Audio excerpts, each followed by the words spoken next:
Alright guys, so we're going to go through your first injury prevention circuit. So the way today is going to work is you're going to need to set a timer on your phone or on the clock. It's going to be 20 seconds on, 10 seconds off, and you're going to repeat the exercise twice.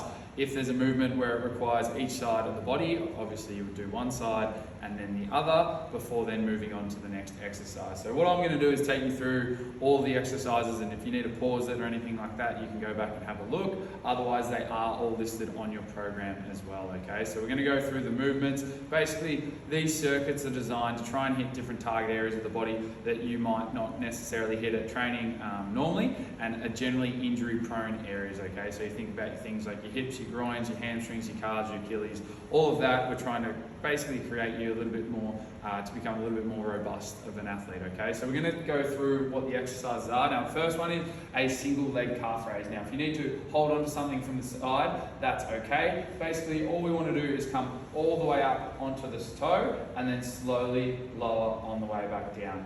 Now, if you find that you need balance, by all means, come over, use something, and then it'll come all the way up. If you are using something to help you balance, try to keep the heel up as much as you can and come all the way up onto the toe, okay? No half reps there. And then whatever you get on that side, you just want to try and match on the other side.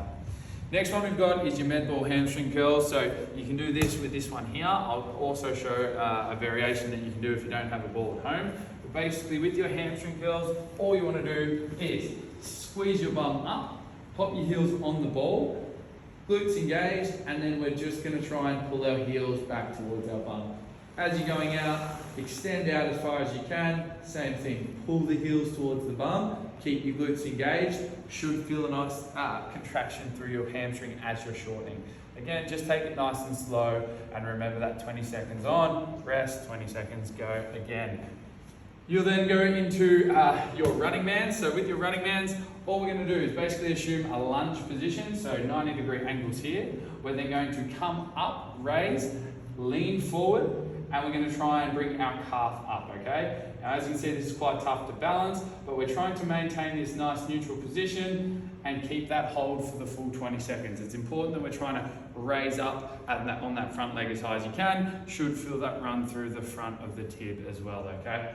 The next one you've got is groin squeezes. So your first 20 seconds, you're going to squeeze your bum, come up and push into the ball as hard as you can, okay? Sit there, hold that statically, and then on your next 20 seconds, we're going to change our position. So we've gone from that 45 degrees, now down to a lying position, exact same thing. Squeeze in as tight as you can, drive your heels in the ground, engage your glutes. The next one you've got is a side plank, so nice and easy with this one. All we want to see, elbow underneath the shoulder, maintaining a nice neutral position, hips are through. If you pop the hand up, balance, totally up to you. Obviously switch over to the other side when you get the chance.